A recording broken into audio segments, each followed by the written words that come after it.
setup that we were used to a now digital environment. And with this digital environment, of course, came so many challenges that we did not anticipate. We saw, of course, and these challenges were not just experienced by learners in the public sector, but these were challenges experienced in both private sector and public sector. So the pandemic did not choose which sector to impact on. It brought us all to the same level. So learners in public sector were affected and learners in private sector were affected.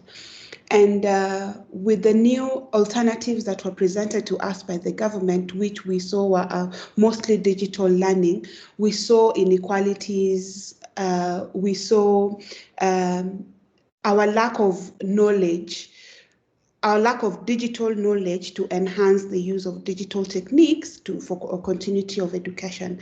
And this did not just impact on the learners. Even the teachers had a huge challenge just trying to get a balance of the new digital technology that was being used. So yes, so it didn't just affect the learners. So one thing that comes out clearly is the traditional, there can be a blend between traditional setup and the digital setup, which we tried and tested during the pandemic. But are we, as a country, ready for that blend? So that's one of the questions that we want to address today. So looking at the challenges that were presented during the pandemic, how then can we look at these challenges just even as we look at the future of our education sector? And as we look at this again, we saw that 10 months after COVID-19 hit the country and the president issued a directive for the closure of schools, we have had our learners go back to school. And this week, we saw learners coming back home after the second term. And with the resumption of schools, we also saw the change in the school calendar year, which we will see back to normalcy in 2023. So even as we try to juggle and find our standing and grounding back to our normal calendar that we are used to, of course, we will still be experiencing certain challenges, both for the school systems and even for us parents. And even as I speak about parents, we know that of course, the pandemic was global and hit all sectors. So we saw parents experience job losses, and we've had learners go back to school, even with some parents still being back at home. So one of the things, again, we would want to have a discussion on today is how are schools managing? Notice that the Cabinet Secretary for Education, Professor Magoha, indicated that students will not stay back home due to lack of schools. So it would be important for us to understand how are schools managing, because we have learners who have gone back to school and parents and have not paid the full fee. So of course that the monetary aspect is necessary for the running of the schools.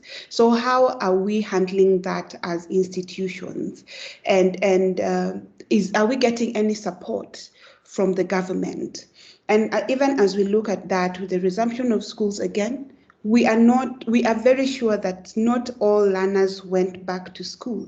And how are we handling that as schools? And with the going back to school, we saw some regulations that were put in place: hand washing, social distancing. How are we managing that with these learners? How did we manage that for this second term? And as we have our learners back at home, it's unfortunate that they're coming back home during the wake of the third wave of the pandemic. So what does that mean again? And does it, the implication of that, even as we have them for 7 weeks at home, and then we'll have them back in school for the third term? So what preparations, again, are schools having, even as we have learners and during the third wave, and they'll be back again? And we know that teachers are currently getting the vaccine. As I was having a discussion with Dr. Kahi, with Mr. Kahi, indicated that teachers are actually in the process of getting the vaccine. So the teachers have been vaccinated. We are having children back home, and we're not sure if they they will be vaccinated as well. How then will that play out when they go back to school? And as we look at that again, privatization of education was also an issue.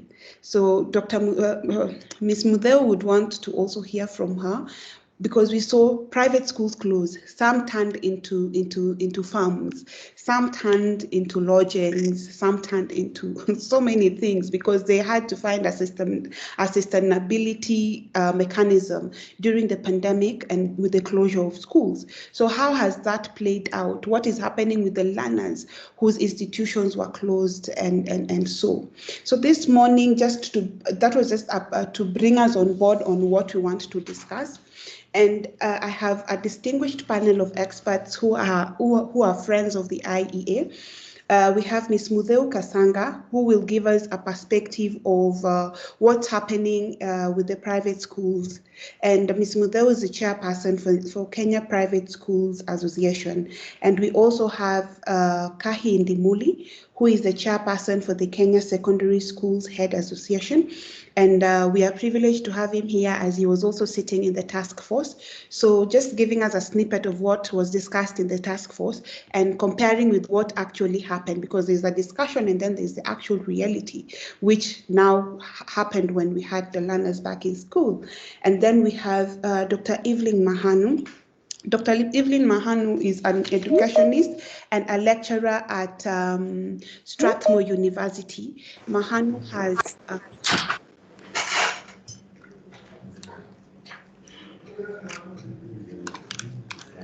Sorry about that. Mahanu has over 20 years of experience within the education sector, and she has a passion for edutech.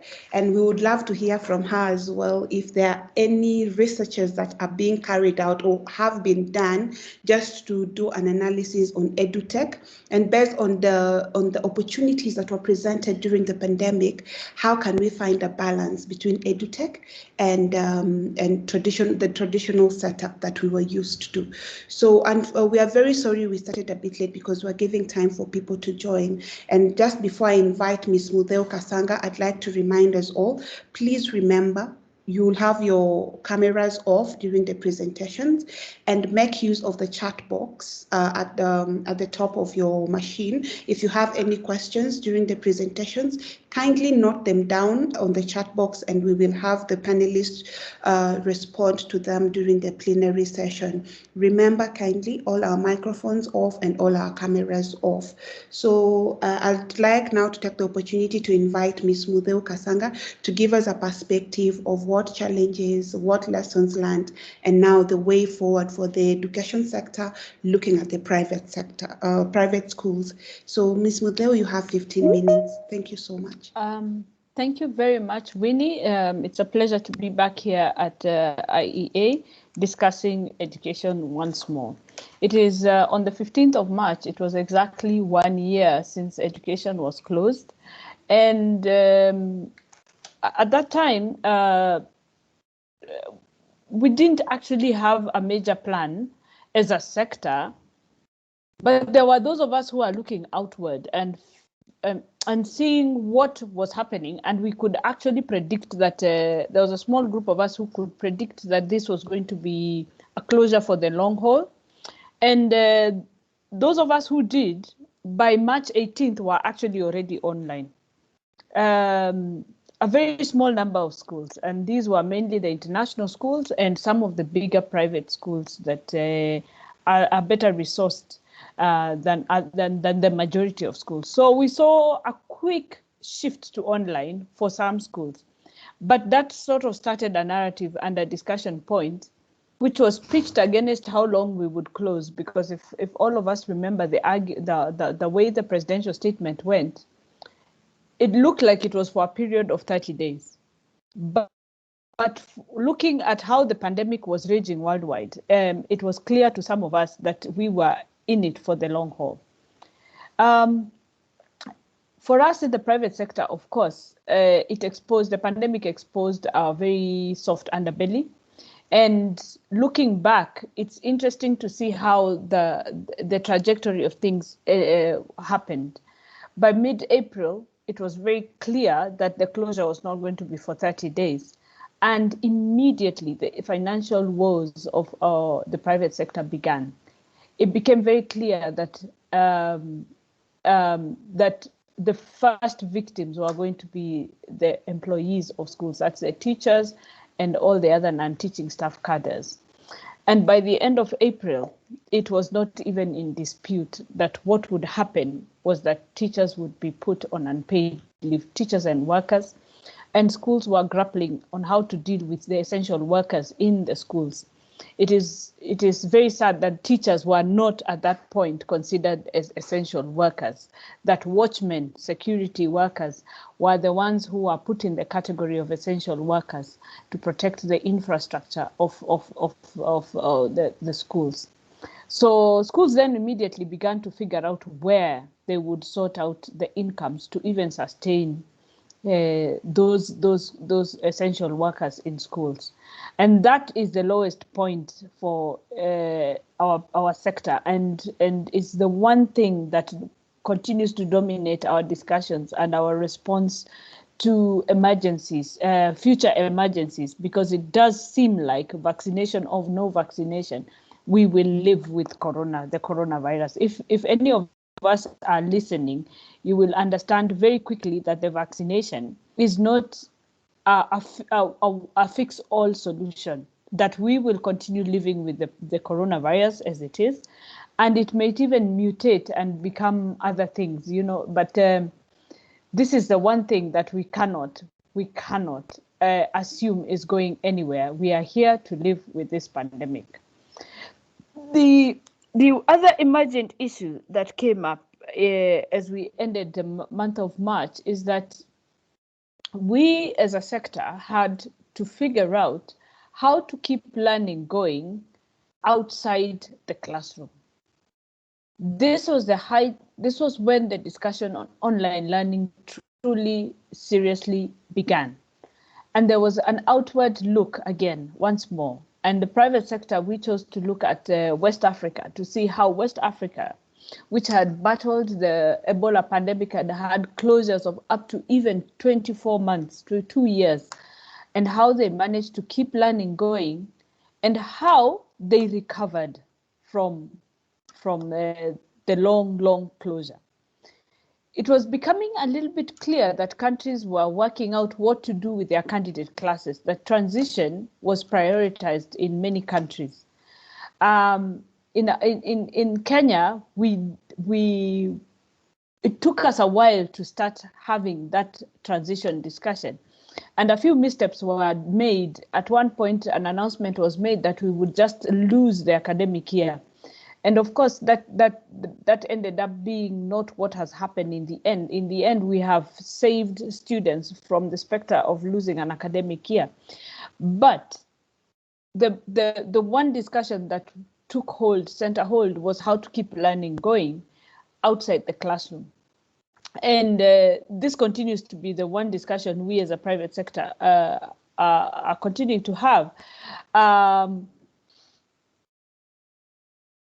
The continued worries about safety mean that we always have to remember that there will be corona amongst us, vaccine or no vaccine. And given the schedule of vaccination that the Ministry of Health has given, that it will take up to 3 years for all the different categorizations of population to be immunized. Number 2, that the immunization is voluntary.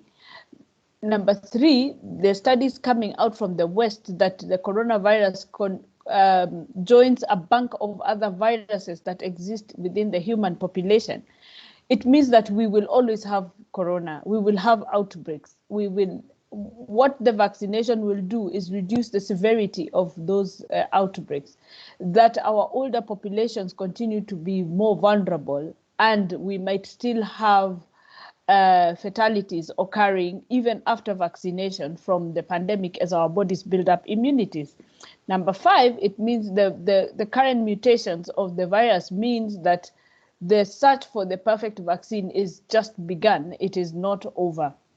So that tells us something about how we need to plan for education. And for us in the private sector, one of the things that we will be doing and doing a deep dive of in this year's annual conference, which we are going to have in a blended meeting, is how to structure our emergency responses to localized outbreaks and other force majeure events that stop education temporarily in our country. It is amazing that we do not have a national strategy for disruption in education. And for us in the private sector, this becomes a priority, and we are looking to working with all our technology partners, Microsoft, especially the ones who are able to provide open source and free platforms, so that we can build up a strategy that will keep learning going no matter the disruption. As we reopened schools last year in October, we were faced with the immediate problem of flooding in parts of this country. These issues affected both public and private schools. They were not a public school event alone. What plan as a country do we have to make sure that those children in those affected schools can keep learning going? We do have some ongoing interventions that have been going on for decades, and I need to underline this. These interventions have been here for decades. KICD has had radio lessons for decades. KICD has had TV lessons for decades. KICD since 2013 has had the EduCloud going on. Why is it that these interventions have not worked during the pandemic? We need to examine that and discuss that as all stakeholders, so that then we can make sure the current interventions we have work for us. They are not just there talking to themselves as interventions, that they are actually talking to the basic education sector and serving our needs, so that when we have disruptions, when we need to upgrade our teaching methodologies, as we cope with the changes in technology and edtech, that these interventions are actually useful interventions and are not seen as government and KICD talking to itself, but rather that they talk to us.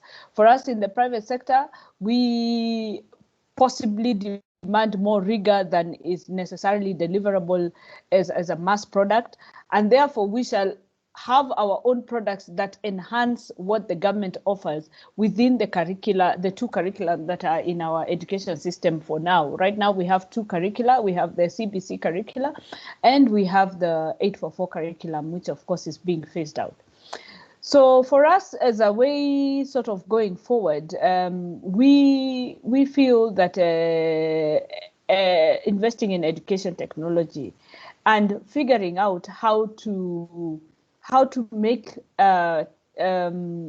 technology equitable is going to be the next big discussion that we must have as a country and for us as a private sector. We got hit the same way, like Winnie has said in her opening remarks, that not all of us could mount online learning. For us as an association, we had a platform that we set up for schools that don't necessarily have infrastructure for online learning in their schools, that these schools can use this platform that we have at the association to log in. And this is our single biggest achievement during the pandemic. And we look forward to strengthening it so that all schools can have access to the use of digital learning tools with whatever technology that is available to the families that they serve. Access to devices is going to be the next biggest thing. For us in the private sector, the taxation on educational devices is a hindrance to parents and continues to be a stumbling block. And here the lesson we pick, I want to pick the example from the public sector to show how the schools necessarily having the infrastructure is only useful when the kids are in school.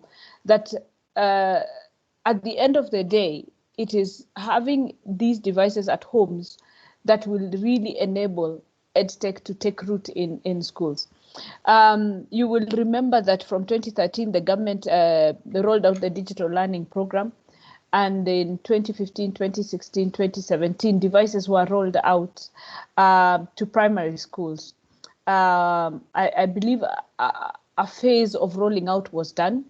So primary schools technically could have had interventions in place for online learning during the pandemic. But this didn't happen. And why did it happen? These devices are secure and were kept secure in schools, and therefore are not available for the children to use during the pandemic. The devices need to be in the hands of the students for them to be useful. And given how at the moment that digital learning program is structured, it was not possible. Very many private schools have computer labs. Those computer labs were not accessible to students during the pandemic. So we need to put devices in the hands of children to ensure that we can have proper interventions and a growth in the use of EdTech to ensure that we don't suffer disruptions the way we did. One way is adopting what the universities have done. But again, this is a very limited intervention. We've seen that the Higher Education Loans Board has got a loan facility for students who are disadvantaged to acquire laptops. How then do the rest who do not fall under the bracket of HELB have affordable access to these devices? It has been left to individual institutions and to the market forces to figure this out. As long as the taxation is so high on devices, and we don't project that the government is about to take away any taxes on anything, despite the fact that Kenya is a signatory to the Florence Agreement, which prohibits taxation on all educational materials. I don't see the taxes on IT and technology being lifted, despite the fact that it has been acknowledged that EdTech does change outcomes for students. Despite all this proof, I don't see our taxman lifting the very prohibitive taxes on technology to enable the spread of use of technology in homes. The other challenge, of course, is connectivity. And this will continue to be a challenge because of the very nature of the way our populations, we are settled in a scattergun way, where the technology, the connectivity space is entirely private sector led. And while it is easy to connect schools, again, we saw that if there is a disruption, then that connectivity does not really help the students at the end of the day. This is a far longer discussion, and as a result, most homes will be reduced to using a data connectivity provided by mobile phone companies.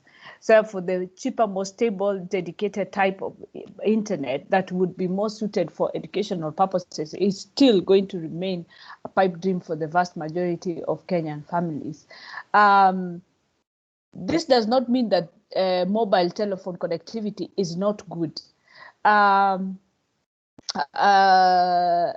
We temporarily saw interventions to make connectivity affordable to everyone, and we did not really benefit from the Google balloons that were launched to much fanfare. So therefore, as a country, we will need to sit and figure out what these commercial telecom companies can ring fence a pricing for educational use alone. This discussion already happened during the pandemic, and we were able to ring fence special price bundles for educational purposes. We need to improve on that and lower those costs even further to ensure that our students get to benefit for EdTech. And a good example is this long closure. I need to reassure anybody listening in and everyone listening in so that you can communicate to everyone else that this was a necessary closure. These 7 weeks are a necessary closure. The reopening of schools in Kenya was a very cumbersome process. We had, for some reason, the way we handled the pandemic as a country, when we criminalized getting ill, it put fear in very many parents' hands. And it became something to be hidden for a moment there, that when you catch the virus, you hid. The release of the home care protocols for the pandemic, because by then we had begun to understand how this pandemic works and how the illness itself works, helped decriminalize getting and catching the virus. But that fear remained in parents. And therefore, when the sector was arguing and trying to explain that the learning losses will have lifelong impacts on children, not many parents understood that around July and August, when really we should have been thinking about reopening schools seriously. And in fact, a strategy had been put in place that was cross-cutting and had all the stakeholders in agreement. This was a community-based learning that we saw a lot of ridicule, surprising amount of ridicule on social media about it. Yet it was the answer to some of the learning losses, to solving some of the learning losses we have at the moment, and a stepping stone towards an earlier reopening schedule for the education sector. So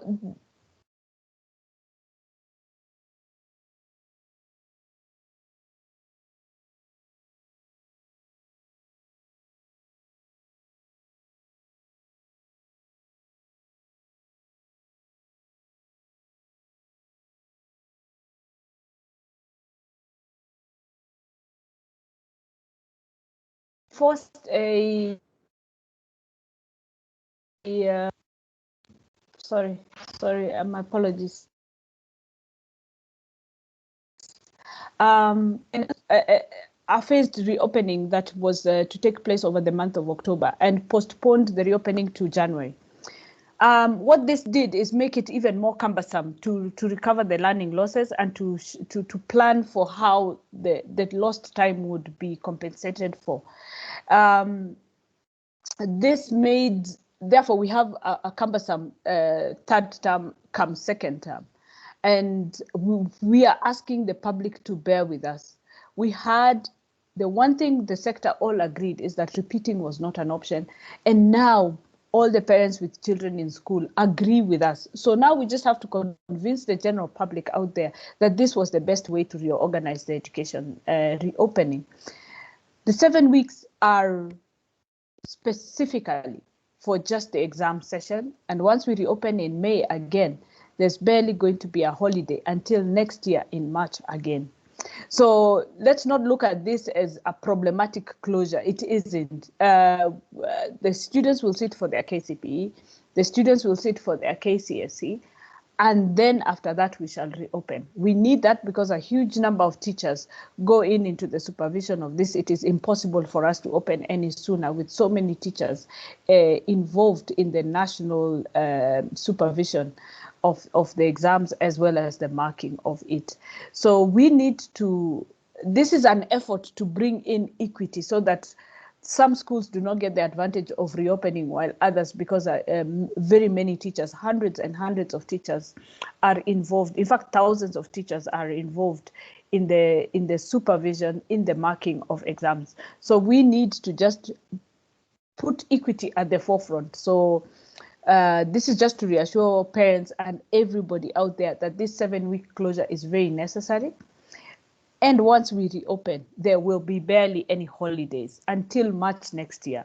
So we'll have 1 week holidays. And I'm sure you've all seen the calendar of the reopening to see how we shall get back to normal by 2023.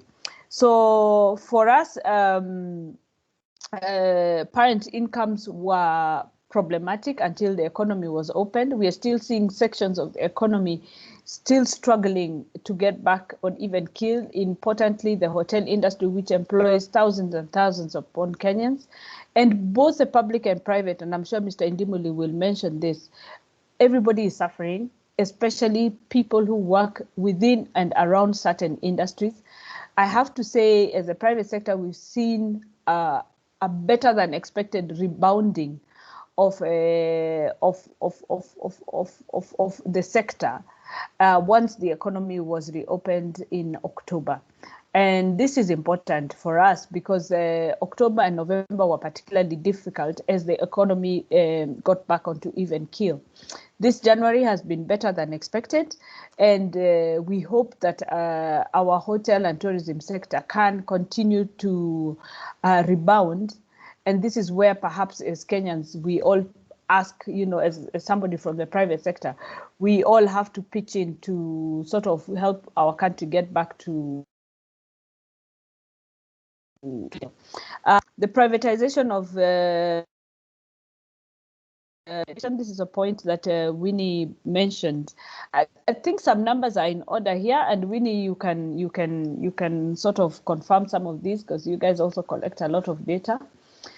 The closure of private schools was a shocking event in itself, and nearly 1,500 jobs, teaching jobs, were lost as a result of the closures. A private sector employs 155,000 registered teachers and a whole other bank of non-teaching staff, from office workers, accountants, cooks, watchmen, all these other cadres, cleaners that work in schools. And as shocking as it was, the sector has rebounded very, very, very, very quickly, and seen surprisingly increase in demand, which we did not expect. We really did not expect the increase in demand. In fact, we had projected a drop in private sector demand for education. So the increase has been a surprise to us, and we are not yet quite clear on why we have seen a near 5% countrywide increase in demand, and therefore numbers, instead of a drop. We are still trying to analyze what could have caused parents to shift from public to private, despite the fact that all indicators were showing that we would have a massive private to public switch over. So for us, we are still studying this. I would welcome any help in trying to analyze why the shift. But one thing that we feel could be the issue, could have helped, tilt the numbers that way, is the fact that in January, when we reopened education, in November. Sorry, you can wrap up in like 3 minutes. Okay. Thank you. In October, when we reopened, the grade 4 and standard 8 did an assessment that tried to measure the learning losses to enable schools to have a starting point to start teaching. And the results of that were pretty clear, that at primary school, the children in private schools had fewer learning losses than those in our counterpart primary schools. This is pretty easy to see why. As a rule, in primary schools, private schools do better anyways, with or without the pandemic. So that could be one of the reasons why we saw a significant shift to the private sector come January at the full reopening. And perhaps the narrative that a good number of schools managed to go online, and therefore the perception that the private schools did better during the pandemic, despite the very fact that a huge number of our teachers and non-teaching staff were actually on unpaid leave. So as I sit here today, we managed to place all the students in other schools, and there was quite a bit of movement between schools. We did see some movement to public schools. It wasn't as big as we saw it, but we managed to absorb and reabsorb all the teachers who had lost their jobs and teaching staff. And this continues to be one of the things that we have really succeeded in.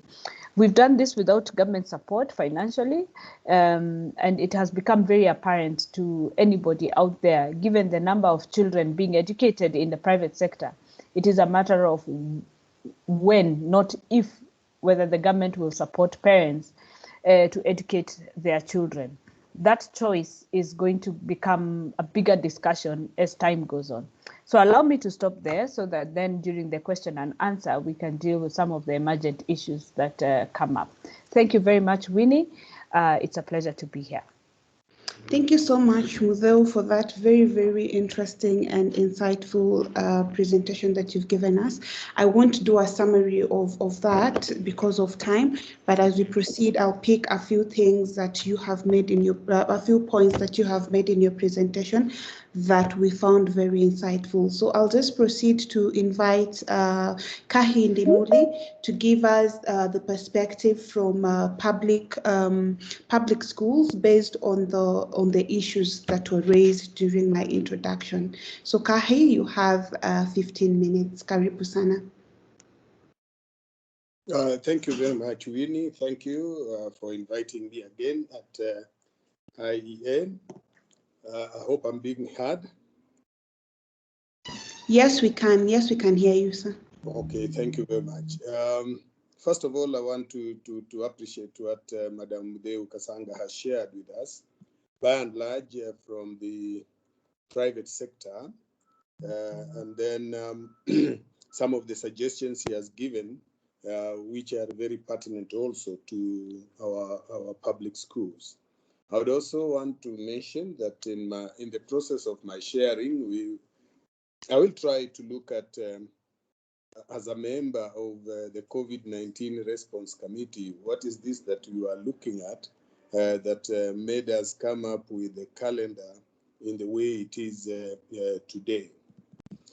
Having said that, I want to mention that for public schools, the pandemic caught many of us unawares, unprepared, and therefore it was a very big challenge. Immediately the schools closed in public sector. Everybody takes leave. The teachers went home and the children also went home. But then there was the question of how do we ensure that learning continues? This was a big challenge because many of the schools did not have the infrastructure that was required to ensure that learning can continue, and therefore schools started putting up something, and that's when they started introducing Zoom lessons and the rest, just to catch up with what was going on in the private sector. But the biggest challenge here was the fact that we would not be aware where all the students were actually present in those classes and whether they were really following the discussions. And remember also that these Zoom classes were only a preserve of a few well-endowed national schools in secondary and a few extra county schools. Very little was being done at the primary school level. And that explains why, as Madam Mudeu has said, when Kenya National Examination Council conducted a survey to look at how the learning losses were, they were larger in public primary schools than the private primary schools, because the public ones actually learning did not take place. As mentioned earlier by Madam, that Kenya Institute of Curriculum Development has always had these lessons going on, but this emphasis has not been there. It was left on the willing school to undertake or to follow up these lessons. And KICD continued to provide the lessons even during the pandemic, in total disregard that the children out there were not accessing these lessons. For example, if you look at the far-flung areas where internet connectivity was difficult, gadgets, as it has already been mentioned, was not there, both for secondary students and primary school students, KICD continued to offer these lessons. They were available, but access to them by majority of the children was was our biggest concern. Even in the task force, we did interview the head of department in charge of this and tried to find out from him how they are ensuring that every child is accessing this information. And when it was not possible to establish this, a directive was given that no new content should be taught, because it was evident that a majority of the children were not being accessed. But as we are aware, technology is the way to go. Apart from just ensuring that we are able to share information, it will definitely improve on learner outcomes. But what we are noticing, despite proposals that the infrastructure must be improved, very little has been done from the time we reported in school. And this has continued to give a widening that challenge for those schools that did not have. They have still not started, and those that had are improving. And therefore, there is that increased digital divide that our government and all the other stakeholders must address in order to be able to face any future shock. And even if there is no shock, with the CBC coming in, technology takes a very center role. As it has already been mentioned, we need a robust internet connectivity that is affordable. Negotiations should be going on now to make internet connectivity specifically for educational purposes cheaper for even the rural folk to be able to access for these children. The closure of schools, apart from that, also brought in a very big divide in terms of the accessibility. Students with special needs. This is a group of students that were totally forgotten, and they suffered learning loss more. Because remember, such students not only require the teaching to go on, but that personalized touch between them and the teachers was key. This was not available. And again, as I've mentioned, very little is being done now to ensure that there is an improvement on this in case we have any future shock or longer closure that may be caused by any challenge that we may be facing. Now, what challenges did we face then in the public schools? In the public schools, the major challenge after closure was ensuring that learning continues because of poor infrastructure that could have ensured that teaching and learning goes on. Number two, the preparation of the teachers themselves to be able to offer this online teaching. This had not been envisaged, and again, we are doing very little to address this.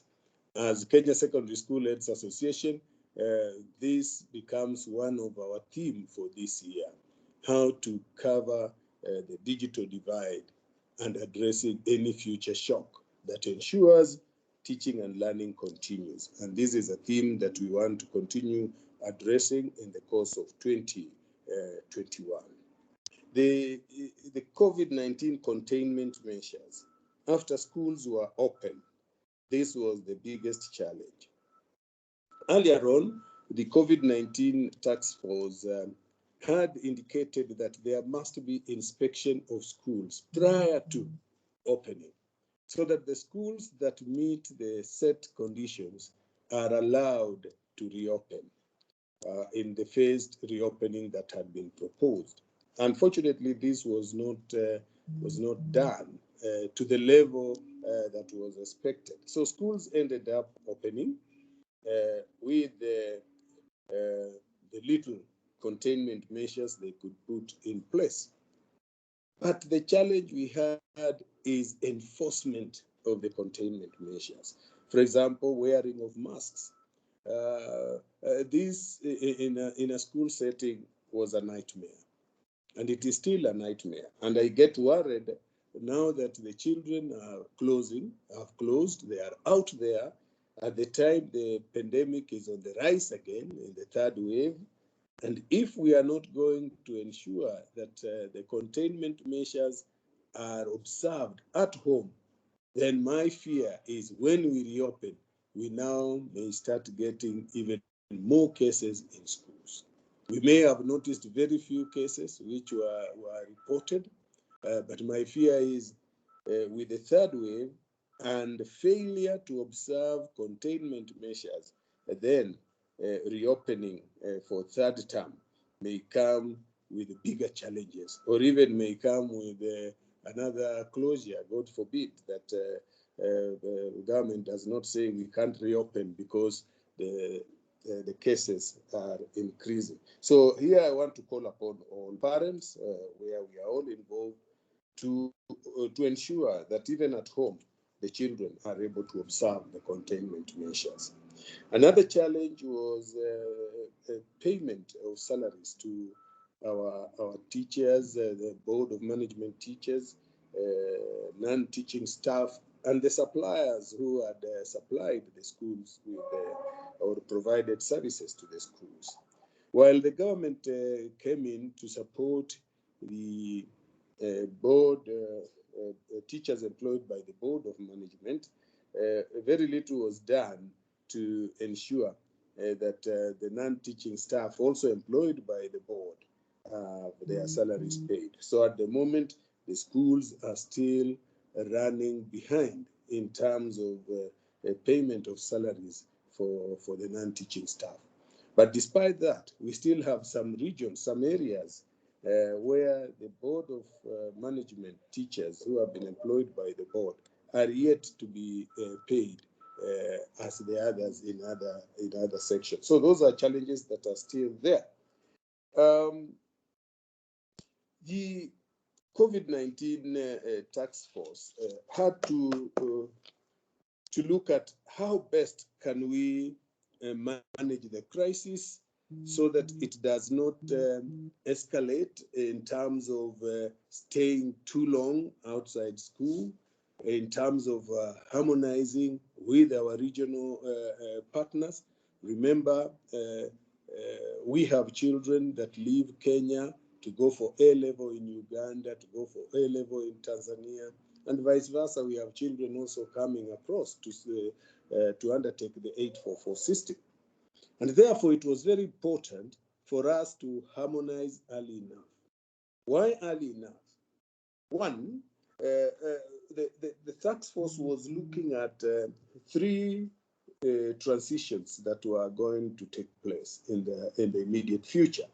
One was the transition, the normal transition of class 8 students to Form 1 in 2022. That was going to happen.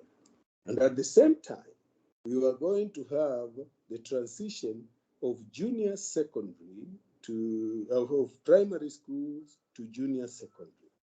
That transition, of course, transiting millions of children to junior secondary. And at the same time, another almost 1.5 million children of class 8 going to Form 1. This was going to really clog the system. And that is why we had to look for ways in which we can ensure that we do not take too long in the harmonization. The biggest elephant there was also the governmental transition.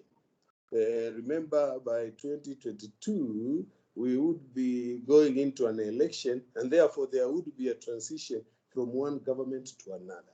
So with all these transitions being put together, it would be important to harmonize the education sector that is key, so that it is not found within the many transitions that are going to take place. And that is why the term dates were readjusted with consultation from KICD, which clearly indicated that the content as it is in 844 would be effectively covered within 30 weeks. But normally they give 39 weeks so that there is just that time lost due to maybe half-term breaks, sometimes reopening late, interference in course of term for parents' day meetings. All those is taken care of. That is why the 9 weeks are always added across for the year. But in 30 weeks in the year, you would have finished the content. That led to directives like no more visitation in schools. There will be no meetings in schools, just to save on time. No longer half-term breaks as they used to be. Instead of 1 week, you'll notice that from next term, we'll be having shorter half-term breaks of about 2-3 days, shorter holidays. Instead of 4 weeks normal holiday, we'll be having 1 week. So that by 2023 January, we will have harmonized to start our academic year from January. Now, coming to this 7 weeks holiday that the children have just gone to, again, this is normal. It's a normal 7-week holiday that the students get in December. Normally, when there's no pandemic, we close in November to allow for examination, or in October, to allow for examination administration and marking. So the children are, the December holidays are normally much longer, beginning from November to January, so that it allows for candidates to sit exams in a center that there are no other students. It allows for marking of the examinations and the release of results before schools reopen. It is just that 7 weeks again that has been given for this period. So it should not, would like to request members of the public that they should not feel pained by this longer period at this time. It is normal during any examination period. As we move forward, I would like to make the following proposals. One, there is need for government and all other stakeholders in education to come up and put up very clear digital infrastructure in our schools. I still keep talking about the proposal by the president of employment of digital interns to support schools put up this infrastructure. This was done, it was announced, and again, very little is being done. So great ideas, but our implementation is questionable. Number two, negotiations must be with our service providers so that affordable internet connectivity that is stable is maintained for purposes of enhancement of our quality learning, teaching and learning in our schools. Internet connectivity in our country is still not affordable to the common mwananchi, and also even to a person who is well endowed, is a little bit too expensive. And if you have to use it for teaching and learning, then it becomes a bigger challenge. And number three, on the same, we are looking at the training of the teachers themselves. Training of the teachers. This, as we retool them for the competency-based curriculum, ICT integration in teaching and learning must be enhanced. And how will it be enhanced is by government providing funds for this development, either training and infrastructure development within the capitation, to increase the capitation so that we have a vote head that caters for this. At the moment, we do not have within the capitation that is given to schools on improvement of the digital infrastructure and provision of digital equipment. As Madam Mudeu did mention earlier, that we need these gadgets in the students' hands. It is true. And therefore, this brings into discussion that as a nation, is it time we now start rethinking of our directives of outlawing the use of mobile phones in schools? At the moment, they are outlawed. But is there a way which we should think of coming up with mobile phones that can be designed specifically for educational purposes, where we can have other sites that we feel are not necessary for the young mind being blocked in these gadgets, so that these gadgets are sold for educational purposes only. If you look back when calculators, yes, Winnie, I'm just finishing. When calculators were being introduced, there was that hue and cry that it will make students lazy in mathematics. But specific calculators were provided. The specifications were provided, and today the children know that only a specific type of calculator is allowed in school. We could do the same for these gadgets that can be affordable, and many of our people will have them. I would also want to mention that the COVID-19 increased that relationship between teacher and parent. I want to emphasize on this being escalated, and I'm happy that the CBC curriculum brings in parental involvement.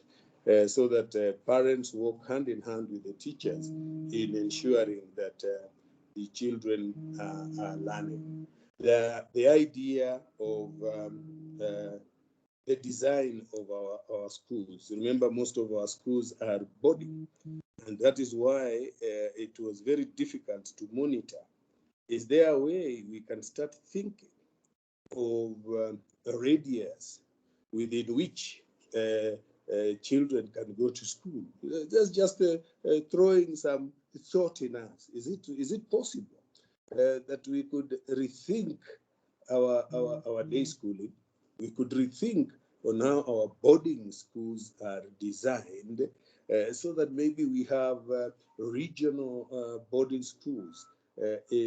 When there is a shock like that, and maybe it is affecting one region, learning can still continue. That is something that is still debatable.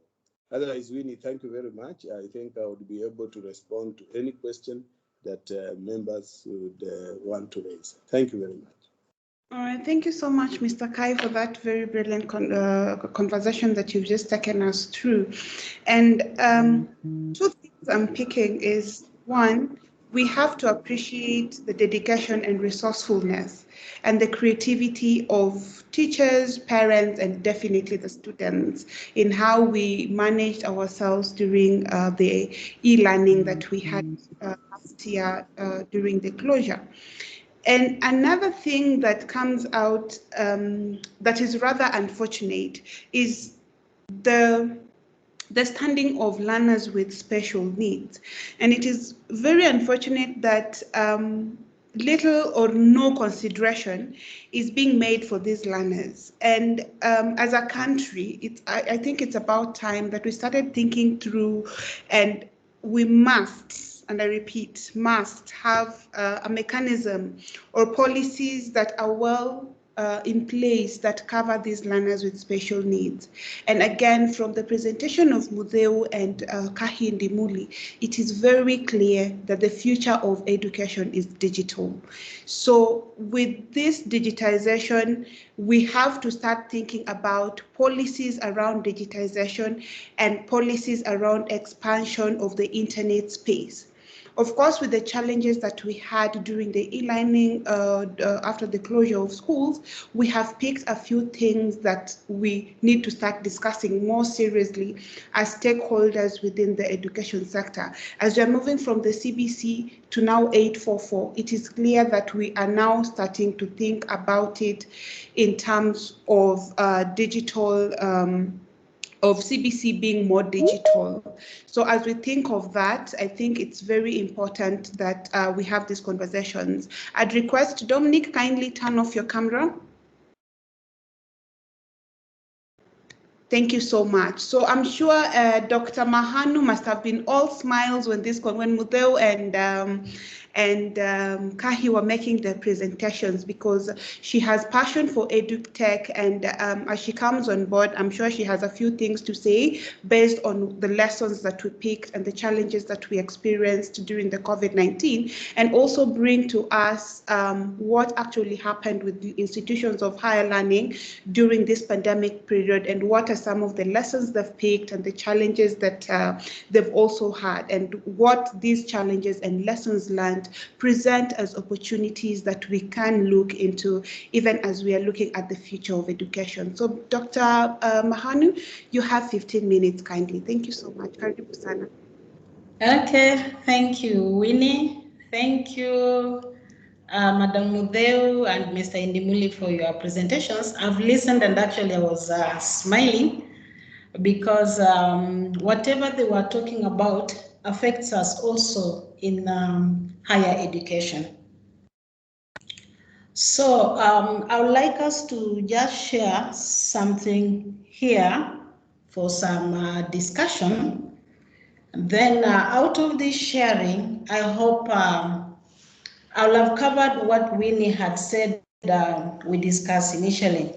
She said we mentioned a few things on the lessons learned during this COVID, the challenges we faced, possible challenges in higher education, and then opportunities, the likely opportunities in the systemic shift. Winnie, can you hear me? Oops. Yes, we can, Dr. Please proceed. Thank you. Yeah. So the obvious thing, as you can see from this top here, is the vacant lecture halls. Many universities invested in infrastructure.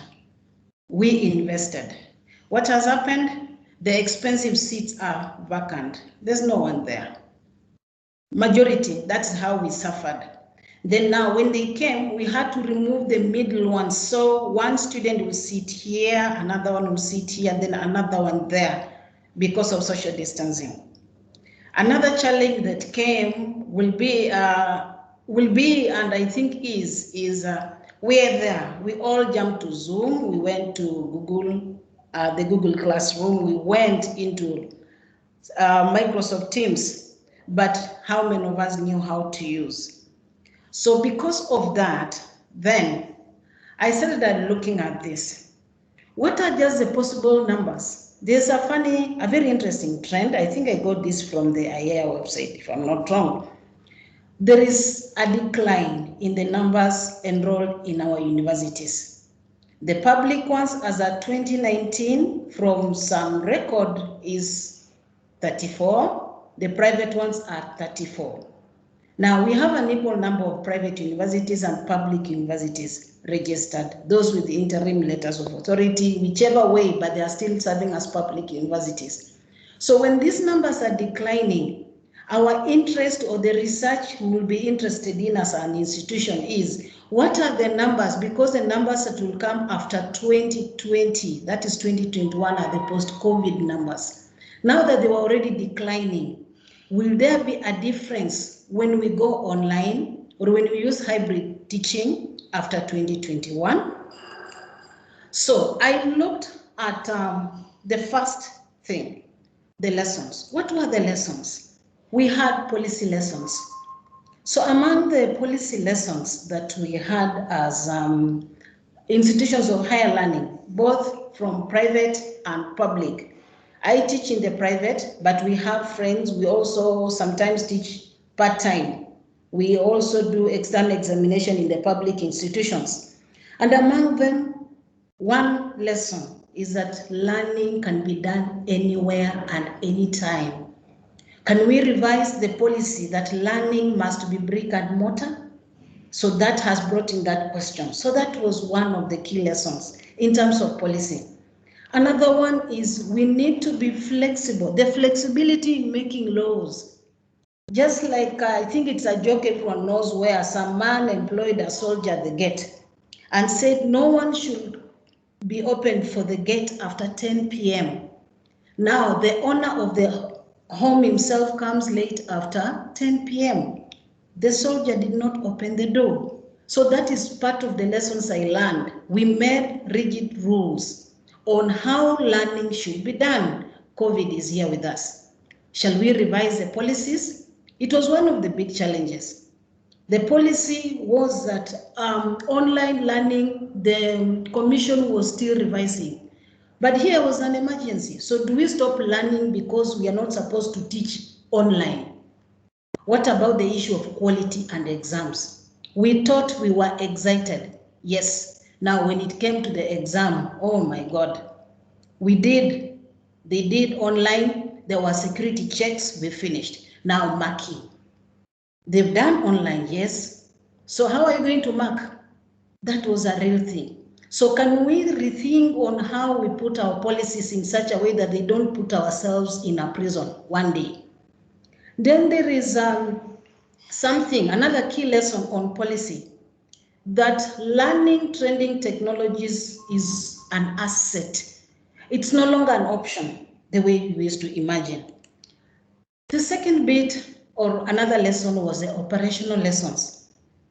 In the operational lessons, I looked at it in terms of pedagogy.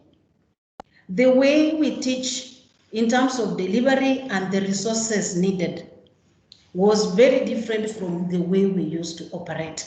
So there were real operational lessons that we got from here. Are we going to get new lecturers? Now, the new lecturers, that means the young ones, my age and below, we don't have the expertise, the experience. We are not yet those hardcore professors. So in terms of real content, we don't have, but we have the technology. So how are we going to marry this? The professors who are well educated, well respected, and have done research which is respected are rigid. So there was an attitude change. So it became a real operational issue. They have everything, yes. But what about the attitude in terms of using trending technologies? That was a real key lesson. So there was that. Then there were the resources. Could we share resources? Where could we get them from? Madam Udell mentioned something about the telcos helping. Yes, they came in. I have a postpaid number from Telcom. They are assisting us. They floated and then they said, those lecturers who are willing, can you apply? Yes, they gave us. So I can teach from my house comfortably. But not everybody got it. Safaricom, they did. So there was that special thing where I think it is up to the university to talk to the telcos. Then they accept. Ours did. So because of that, then the lecturers will teach from anywhere. So that was one of the operational things, lessons. Another operational lesson was that education is not free. As we claim we have free education, no. At this stage, post-COVID, education is not free. You need the bundles, you need the gadgets, you need the partnerships, so it is not free. Then one thing again, still maybe touches on policy and operational, is the international mobility and partnerships is an asset. We need international exposure to survive. We need to operate with other people. So can we revise on the employment policy that when I'm here, I can teach here and still teach MIT? But will MIT take me if I'm not exposed? If I don't have that international oomph, will I teach in Harvard? Will they accept me? Can Makerere accept me to teach, such that we have shared resources? That was another key lesson that I saw. Then another very nice lesson was the economic lesson. In the Institute IA, I think you are concerned about the economic value, something to do with university value addition is not necessarily expensive buildings. Majority of universities didn't have a safety net. That was another lesson. We didn't have a safety net because most of the monies that come in are used for construction. Construction one after another. Now COVID came, the buildings are there without anyone inside, empty lecture halls, vacant hostels, vacant offices. What were we investing this money for? So one of the key lessons, economic lessons I learned was that value addition of an institution of higher learning is not an expensive building per se. And then what about updating the resources that they have? Majority of the universities, like some of our public institutions, had the gadgets, but then the gadgets became obsolete because of renewed softwares. They are obsolete, so where do you dump them? That brought in another challenge of e-waste. Do you throw them? Do you buy new ones? From whose kitty are you buying the new gadgets? Then one important thing, note that it is the smallest, I put it at the top because I saw policy makes the foundation. And that is when now IAEA comes in.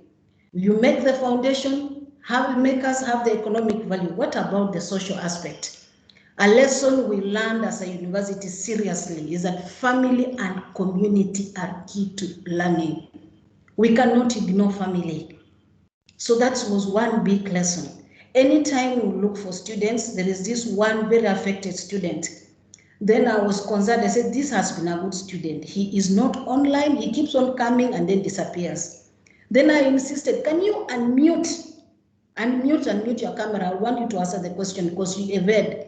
Then he called me on phone and said, please excuse me. At home, they have a pub. And he works in the pub the whole day as, I think, a cashier or something like that. You know what goes on in those public places. Now, he takes his lessons from such a place. Oh, what happens? So now it is when you come down as a teacher and look for the family. The community has to cooperate for this education to take place. Then the last one, not least, a key thing is the mental well-being. That's a key lesson. Social interactions play a major role in our well-being. It is you and the gadgets. Where are the friends we ask? We are teachers, yes. Our students, quite a number were affected. Those who come from difficult social backgrounds. You're just teaching online or teaching. But do you know how the student is feeling? Can you sit down and talk with them? So that was another key lesson. So the social lesson. Then after looking at the lessons, I looked at the challenges. There were green challenges, blue challenges, if I can call them golden challenges, brown challenges. So what are these that I'm referring to? Institutional challenges that we faced, they came in, of course, as lessons. But among them was the vacant lecture halls I was talking about, the expensive infrastructure. Quite a number of institutions, I think we too have some major loan somewhere. We are paying for some building, but are we using it? So you are paying for a loan for things that you are not using. Look at that. Another institutional challenge of which our institution is very keen about is quality control. The quality control, I saw this, it was a WhatsApp thing, I think some of you saw it, where a mathematics professor was teaching in one of the African universities, and he was deriving something called Laplace transform. Then he has a PowerPoint teaching mathematics, but because he doesn't have a screen-write software, he was saying this is equal to that and this means that, and he was through. So a lot of content that was to be covered in 30 minutes, he was through in 5 minutes by explaining this is equal to that and that is equal to that with his mouse, and that was done. Now, the students are confused. When he brings the exam is that standard exam that everybody knows. So that compromises a bit of the quality controls. How are they teaching what is supposed to be taught? And is it in the proper manner? Still, in terms of another challenge still in the institution was a practitioner challenge. My challenge as an educator, now talking on behalf of quite a number of my colleagues, the e-readiness. Many of us were not e-ready. We were born some time back in the 60s, the 70s. Even in fact, we have quite a number in the 50s. These ones are rigid, we are not e-ready, and we are not willing to learn things too fast. So what happens? Delivery was a major challenge, or is, in fact, is up to now. So having expensive gadgets in a university is not learning. The challenge is, do the lecturers know how to use those gadgets? And even if the gadgets are there and they know how to use, do they have the right attitude? So that was another thing. So that was challenge number 2 that I saw. What about in terms of shared lecturer resources? The practitioner challenge was, I'm tied in one institution, but there is this specialized lecturer in another institution. Could I teach there? No, policy does not allow. So it became a real challenge. Then something else again, maybe that one is institutional, is our universities. We've employed very many people on permanent pensionable basis, but now you are paying them for doing nothing. Where will the money come from when our high schools that give us students, both international, public and private, are closed? They have not done the exams yet. So that means we don't have new intakes. So what happens? Trouble comes in terms of the economic value. Where shall we get money from to feed these other people who are on a payroll and they're not there? And then the challenge of the management structure. We have too many people in the offices, others doing duplicated work. Where are we getting money? I think Mr. Indimuli mentioned that also as a challenge in our high schools. Then there are pedagogy challenges. I think I've already mentioned that. We shall need hybrid. Do we just buy the gadgets? The gadgets will be bought, yes. Have we trained the lecturers in how to use the gadgets? That is another challenge. Yes, we've done that. But then, what about student interaction? I teach quantitative techniques. And one lecture which was good was the research methods. But quantitative was a nightmare. Teach. Yes, I have a screenwriting software. Yes, I do. Mr. Indimli, by the way, you mentioned that we need a teacher training. We are doing that in the university. We have a program we call the Teacher Enhancement Program, and now we're just teaching them on how to do screen software. We don't need another camera for someone to be shooting. They can write mathematical stuff or scientific stuff down, and the gadget itself records that. And we keep the videos for students to use later on. Now, however, now that this one teacher knows, do the rest of the lecturers know how to use them? So you have the skills, you have the lecturers, yes, but do the students know how to use? Can the students afford? So that brings in the issue of the equality thing. Madam mentioned that. The equity problem is a real problem. Equity. The lecturers, yes. I was privileged to be in a private university where we have the gadgets, we have the lecturers, and we have been trained on how to use. What about the rest of the 60-something universities? There are 68. What about the rest of, especially the public ones, some 40-something universities? But that is for the tutor. What about the students? We forgot that. So a number of students were not coming to class. So we look for their phone numbers and look for them literally. They said, where I live, we don't have network. I'm very sorry. I said, no, we can get you network. I said, I don't have the gadget. So could we come together and look on how we can sort them out? So in the meantime, as you pity them, remember the rest are in class. So as a university, we never stopped. That was a lucky thing we had. We never stopped. Zoom had come in the university in 2016, I remember, 2016, 2017. But we never took it seriously. We only used to use it for meetings, and that was all, not for teaching. So when this opportunity came, we were, there we were. We were all happy. But what about the student? What about the rest of our colleagues in the rest of the universities in the country? Then the policy-related challenges, maybe before I look at way forward, we wind up, is the quality controls.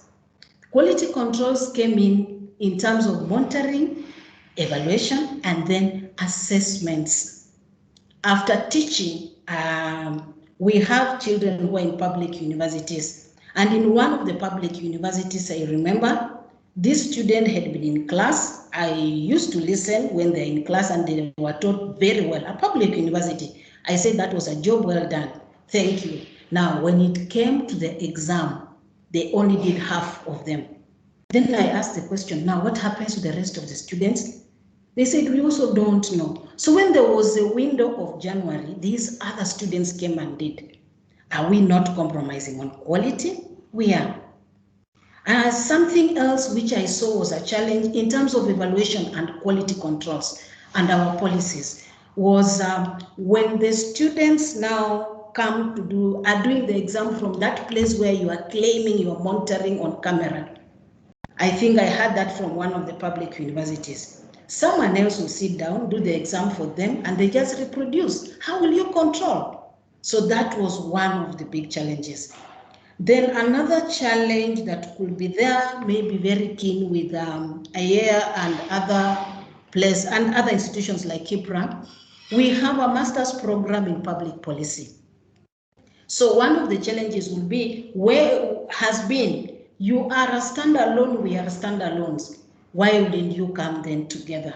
And that is why I look at this last thing, opportunities in the systemic change that I'll call way forward. So among these opportunities in the systemic change, one of them is operational adjustments. So what are some of these operational adjustments? Can we have Plan B education? Plan B education will mean that education is not just brick and mortar, you must be in some classroom, you must be monitored, then there is an exam waiting. And I suspect that's the reason why we have the declining trend in terms of numbers. The numbers are becoming smaller and smaller each day because after they graduate, these students from our universities, where are they going to?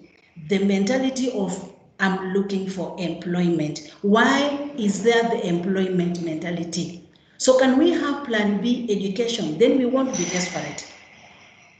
The first statement I said that learning can be anywhere. So if learning is everywhere, then it means we are moving to the brick and mortar. We are removing from the exam-oriented system. The high school, primary have gone to CBC. Can the same happen to the universities in such a way that we come and I do an exam and I'm doing a practical thing, which is solving the COVID-19 problem, and it is not cramming and reproducing sentences in an exam hall where I witnessed one colleague standing on a desk monitoring university students not to copy. Then I said, what is this guy checking? So that means the nature of the exam is copy-paste. That is why you are monitoring over. But if it's at university level where it is supposed to be researched, then you can't copy. Even if I tell you, bring all the books together. Now I want this project. Then that will not require someone standing over some desk and taking photos of students in an exam hall. Same, so it affects pedagogy at the same time. Can we readjust and accept the way in which we deliver? Even share resources. Can we share the resources in terms of human resource? One specialized lecturer.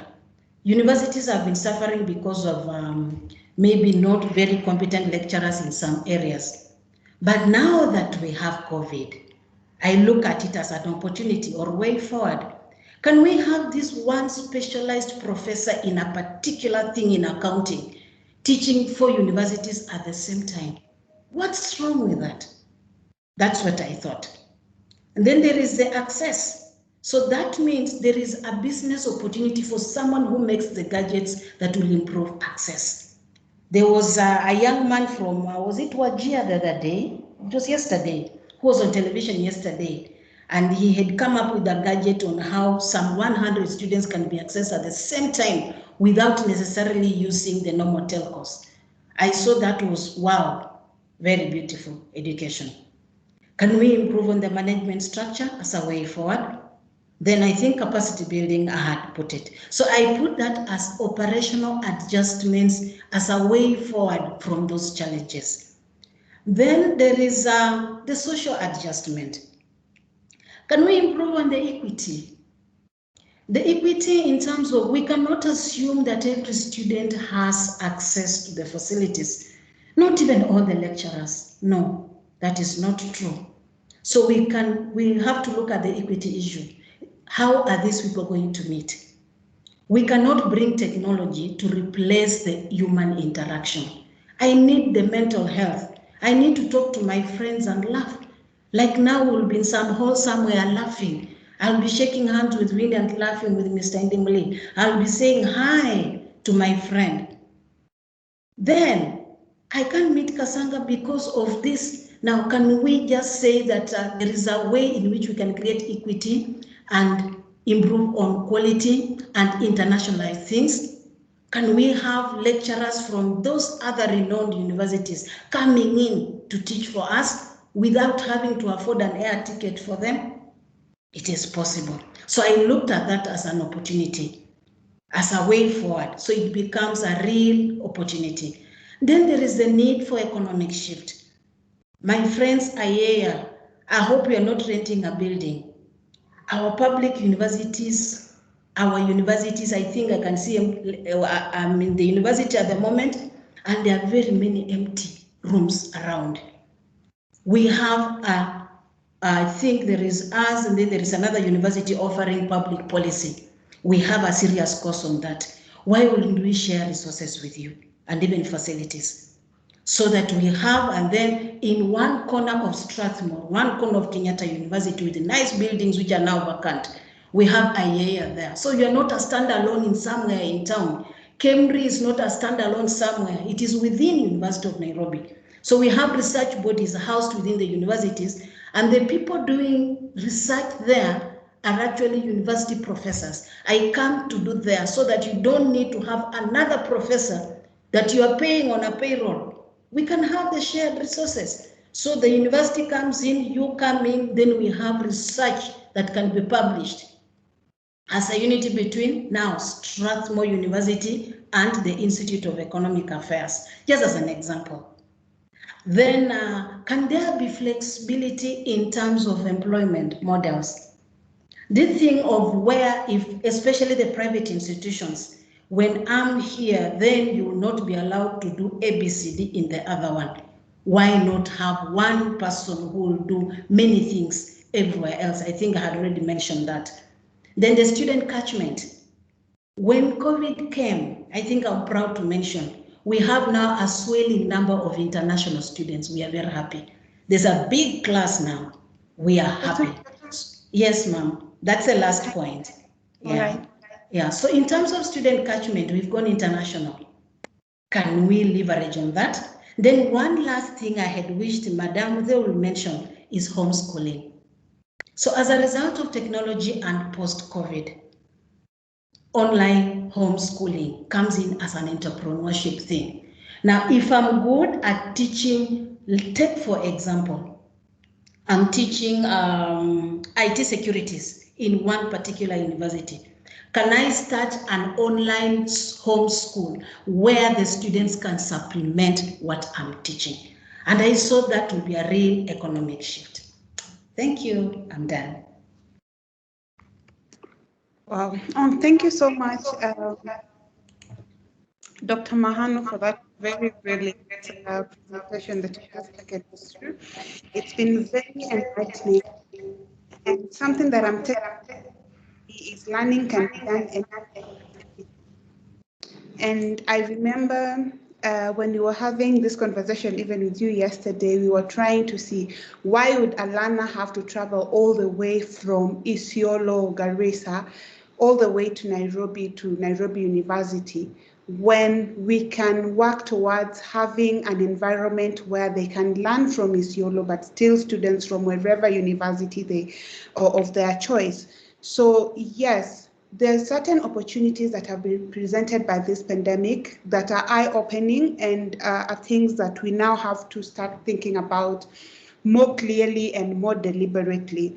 And I think for higher institutions of higher learning, one thing again that they have to reconsider and rethink is their expenditure. And yeah, probably there is there is need for more consideration for value addition as opposed to doing things for beautification. So how about we start rethinking based on the opportunities presented through the challenges that we have experienced. And one thing that you've also spoken about is issues of mental health. And I remember last year at the IEA, we had a conversation on mental health issues. And even with learners at home, I'm sure Mudeu and Kahi can tell us. And of course, Dr. Mahanu can also tell us that learners have come back and you're experiencing certain changes with learners that you didn't experience, because we know that there was a lot of domestic violence that was taking place. Both we know there was mental issues that the learners experienced during the 10 months period that they were at home.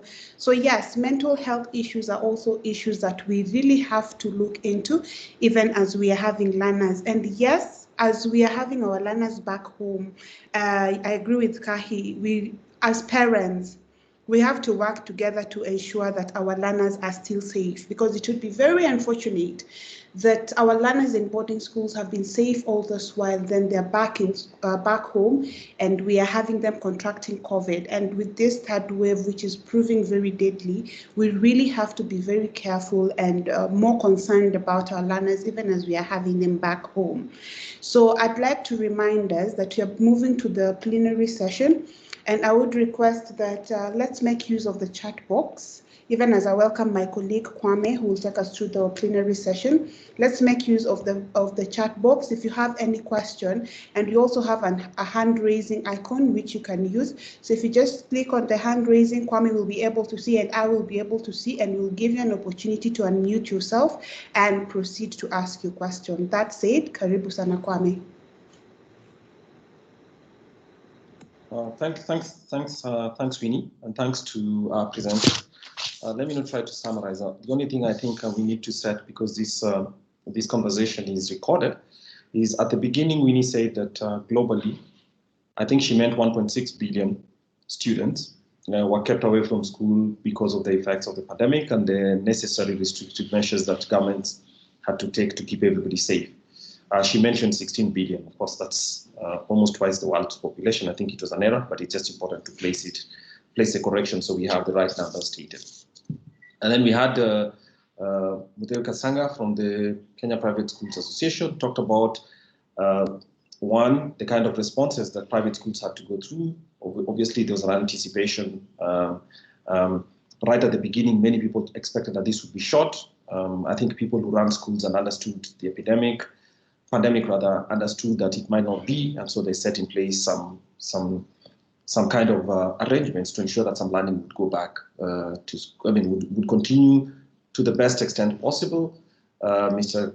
Kai Indimuli also mentioned Kenya secondary schools and some of of course, the pressures, the responses as well, and the peculiar ways in which secondary schools are run, the requirements for teachers, the kind of outfitting within schools, and obviously the resumption which took place at the beginning of this year. And then Dr. Mahanu spoke to us more specifically around education, but obviously the higher education bit, because I think that most of the discussions around the use of around education policy and how we think about it in the future have concentrated on where the majority of students are or learners. Well, that's in basic education area, which covers all the way primary schools and most of high school education. But we've seen all those new ideas that she speaks about is along infrastructure, the methods of teaching, the implied costs, and how resources could be used in a way that covers for as long as, resources could be used in a way that is actually cost effective to ensure that education is spread around. There are compromises in quality as well that could be seen on account of the fact that there's responses. Now, I think that's a good, they've given us a good background. The purpose of this discussion was to ask ourselves, in what ways will education change, or what are some of the things that we see? And we've understood, especially in the public schooling sector in Kenya, that the effect of the pandemic actually exacerbated or illustrated the questioned that certain priorities had not been provided. So in other words, it actually pulled the cleavages even further apart by showing that wide gap between private schools on the one side and public schools. And I think that was also illustrated to a large extent in education, higher education, as Dr. Bahani was illustrated to. But be that as it may, the thing we ask ourselves at the IEA is everybody seems to be pushing digitalization and digital education and rather learning through digital structures as the option. I think a discussion such as this should ask us to what extent can that be pushed given the infrastructure challenges that a country like Kenya has. And also, I liked the fact that Ms. Kazanga mentioned that, look, most of these, especially if you talk about television-driven education, you talked about radio education, you talked about the internet and the facility being available, they're just not new. What happened is that the situation of the pandemic provided an opportunity to expand their use. And I think that's a good thing to manage. That's a good thing to bear in mind, because sometimes people seem to think that the Zoom or digital tools were actually invented because of the pandemic. They had actually been here. It's only that an opportunity for their widespread use and for adoption is an important one. So that's one thing I hope to bear in mind. Now, I'd like to open this discussion, all of us, for discussion. I mean, for your questions and answers. And Winnie mentioned that we have a chat box up there that allows you to ask questions. I haven't seen any questions so far. What I see is an illustration, or rather an answer by Mudeu, which was basically answering to the fact that the drop in student numbers in universities was purposeful intervention to curb cheating in KCSE. And we all know that about 2 years ago, I think 2 years ago, going on 3 years now, there was a significant change made to admission levels. And obviously, some of the module 2 sessions or the parallel classes were cut down substantially because there was a concern that there was some cheating or there's incentives for cheating, and it was important to actually tighten up education systems and especially the examination system. So I think your question right there, up there, is correct. Does anyone have any question? I haven't seen any other questions. Does anyone have any questions that we can field to the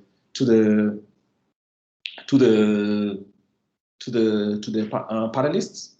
Oh yes, I see a hand. Let me just manage these hands. 1 minute, please. I see Mudeu Kasanga's hand, so I'll ask you to let me have you respond, and then I have other questions as well before if we don't receive any questions from the audience, then I have a couple of questions which I'll ask to all of you. So Mudeu, please go ahead. Thank you. Daktari mentioned the issue of homeschooling and how it can sort of change the narrative about how we access education. And this is a discussion that came up quite a lot in the pandemic, during the pandemic. But then once we reopened, the narrative now has changed. Why are the children coming back home again? The Kenyan parent is a very interesting parent. I think the solutions have always been here with us, but our curriculum is not quite structured for homeschooling. And it's a very difficult process to get a curriculum approved. You notice that the countries that have robust homeschooling have curricula that are developed to enable families to deliver this curricula. What we call homeschooling here in Kenya is not really homeschooling. It is kids gathering in an unregistered education setting to do mainly an American curriculum. And then when we try to reintegrate them back into the education curriculum, it becomes very problematic. Now we have the Kenya National Qualifications Framework, which does equations. So looking forward, maybe this is the opportunity for other people who can develop curricula and resources that enable families to teach their kids at home, to do homeschooling. But so far, what we call homeschooling in Kenya is not homeschooling. It's just a glorified tuition away from school. And because the curricula that are in use at the moment are problematic, we have integration problems. I hope that sort of helps answer why we have systemic issues with homeschooling as it is structured in the country. But what we have here as homeschooling, please note, is not homeschooling in its purest sense. Our homeschooling as a phenomenon is we look to America and then we look to Australia. These are massive countries where you have significant populations of people living nearly off grid, and therefore can be a solution. But it really in Kenya, it really is a middle class problem in itself. So I don't expect you will hear a growing debate discussion on homeschooling. Thank you very much, Kwame. All right. Let me ask any one of the other. Dr. Makan, do you have something to say? And Mr. Ndimuli, before I come back to the two questions that I have. Do you have something to say about homeschooling? Yes, I do. I mentioned that purposely because the homeschoolers, I think they've even formed an association, so we can't downplay on them. Maybe that's what I was talking about, flexibility in policy, in terms of policy. They formed an association and almost becoming very powerful, so we cannot downplay them. So is there a way we can look at them, listen to them, and now formalize them? Because the association is quite big, and a part of the digital content that I make, those are my customers, if I can put it that way. You know, customers in quotes, reasons. She's saying what you said is very true. They're just reading for the exam, revising for the exam, but from their houses. So the so-called homeschooling per se requires attention from government in terms of policy. We cannot ignore them. Thank you. All right. Thanks a lot. Agreed. I have two questions. I haven't seen any questions from the audience, so let me just ask two questions, knowing as well that we have just about 10 minutes to go. I think one of the things that I'd like each of you to comment upon is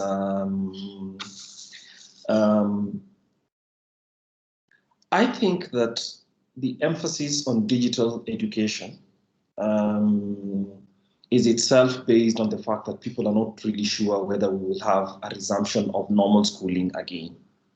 But if you can tell about the demand, as Ms. Mude was shown, there's a preference among at least Kenyan parents for the students to leave home, to go to, even if it's just basically for part of the day and all that.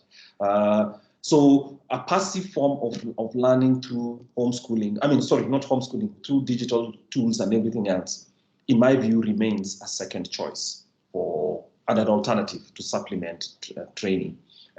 So if vaccination happens and if this pandemic is brought under control, I'm one of the few people who think that it will.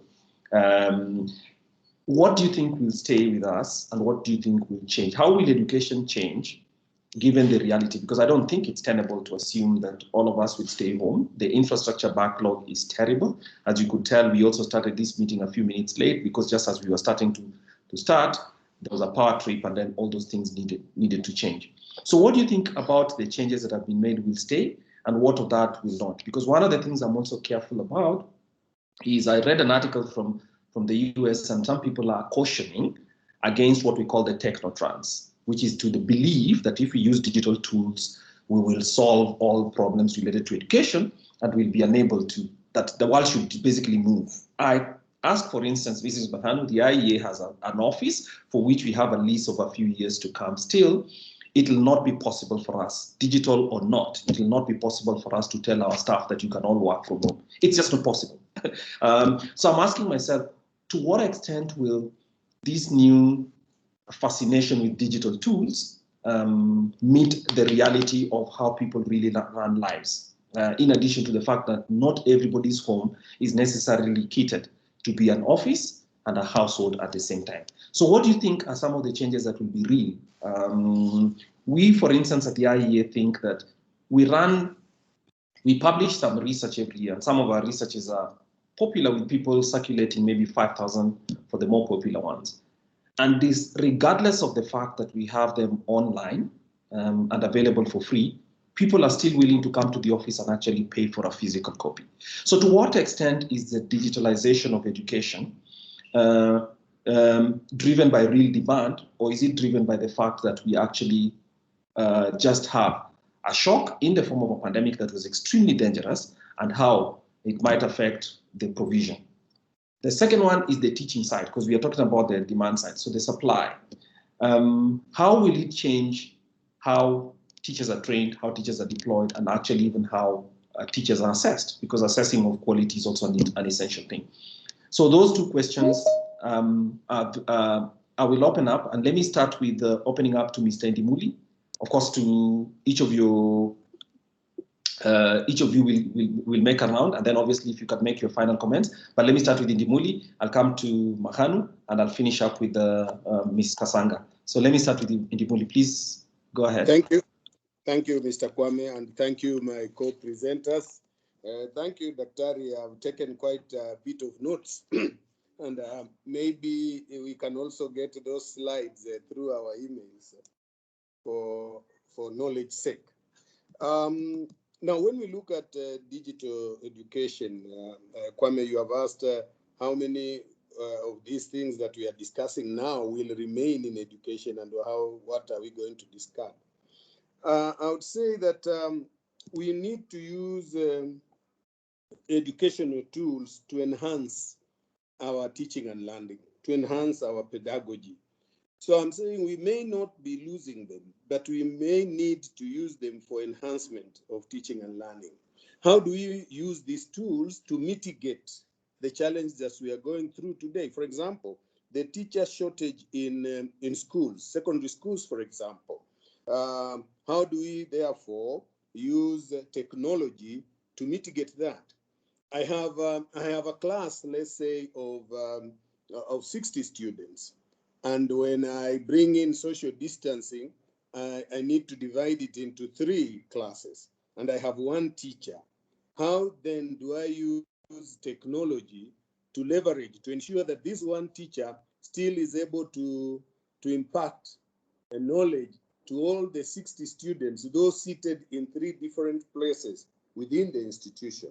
This leads to us thinking, can we think about the closed circuit systems within our institutions, so that we do not only talk about use of technology when the children are at home, but when they are in school, we are still crowding them.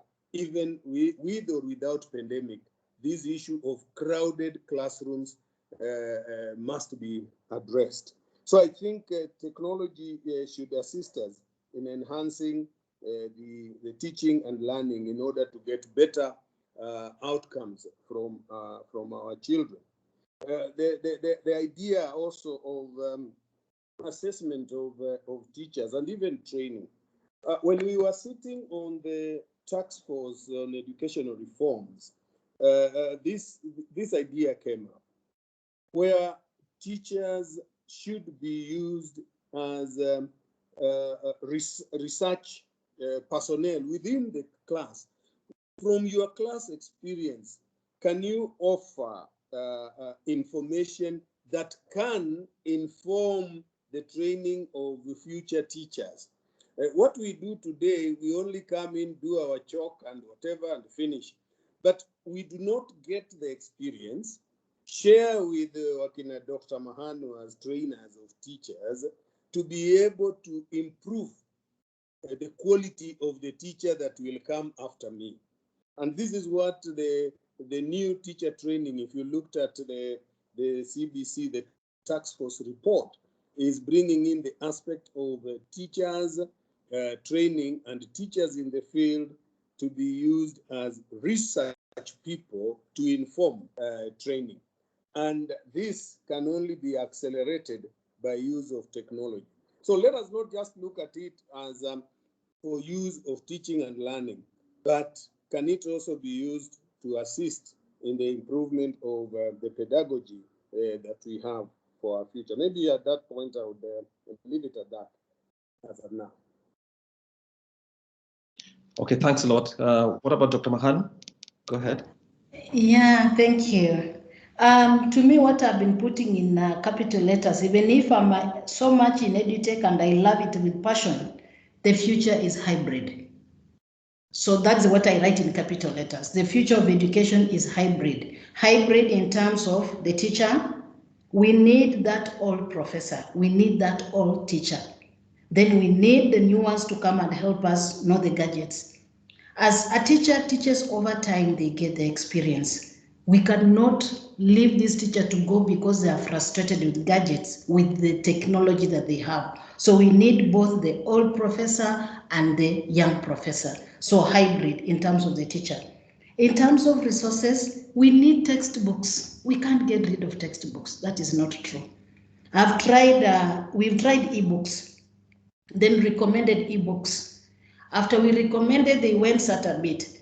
Then in this class, the undergraduate classes are all cheerful with ebooks. In fact, they have no problem even sharing, and they know how to decode those passwords. But then we have the mature learners, the master's PhD students. None of them wants an ebook. They want the hard copy. So after you've given them, they request, can you give us a hard copy, please? Exactly what Kwame has said. So it is true. That is why we cannot say that now we have moved on, it's going to be digital. No, hybrid. We need both the textbook. We can't get rid of the textbook. We cannot shift altogether to the new. And then we cannot stick again to the textbook. So we need both. So because of both in terms of resources, we need that hybrid approach.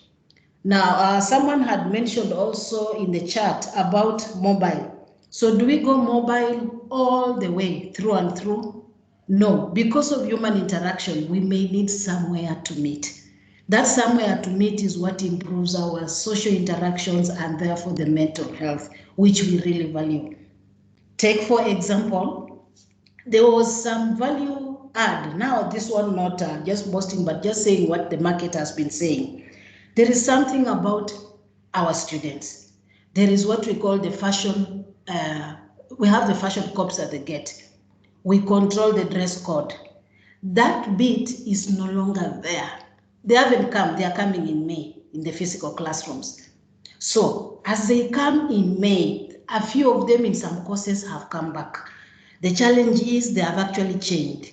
So our dress code issue policy is not working. We need to meet them. So we'll teach online, then after some time, at some point, they come. They come, then we learn together with them. Then the last one, hybrid because of the nature of the course you're teaching. If it's engineering, for example, how do you teach engineering through and through on e-learning? They need to handle those machines, they need to work on the circuits and actually cut something or screw something up so that it works. Medicine, we know telemedicine is good, but they need a real body to cut and do the practicals. So that's why we can't go full digital and we cannot remain old school forever. That's the reason I say hybrid is key. Thank you. All right, thanks a lot. What about Ms. Pudeu Kasanga? What's your view, please? Basic education, the world over, and let me be very clear, the world over, especially publicly provided basic education, has been accused of living in the 19th century while delivering children who are expected to function in the 21st century. This is where I agree with Dr. Makanu and Mr. Ndimuli that we have to find the middle ground where we adopt technology. Education in all sectors has been the slowest adopter of technology the world over. We know, even us as educationists, we know technology solves problems. But the problems it presents to us are sometimes beyond us. A quick example of our secondary school system, post-pandemic, let me speak here like from the private sector, because that is where the difference is so noticeable. There's a good number of, a significant portion of the private sector went online. When schools reopened and you came to our schools, you would not even imagine there was a pandemic. It is as if we continued in March 16th, 2020. You would not tell that there had been a technological intervention of the size that was being discussed.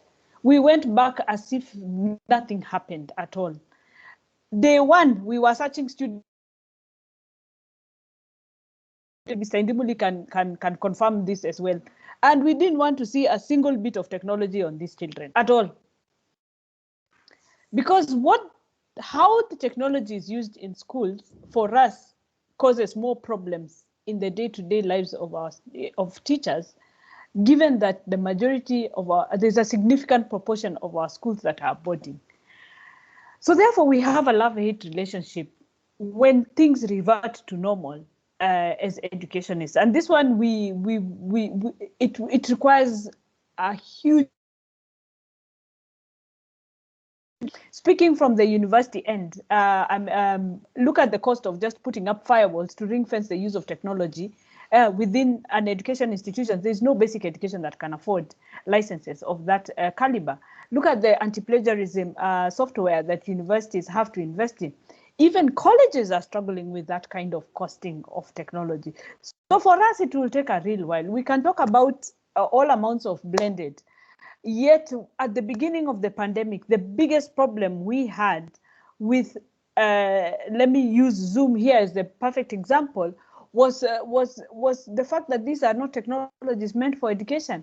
And immediately we saw schools starting up online classes and shutting them down because they were very quickly infiltrated by outsiders who exposed our young children to very graphic content.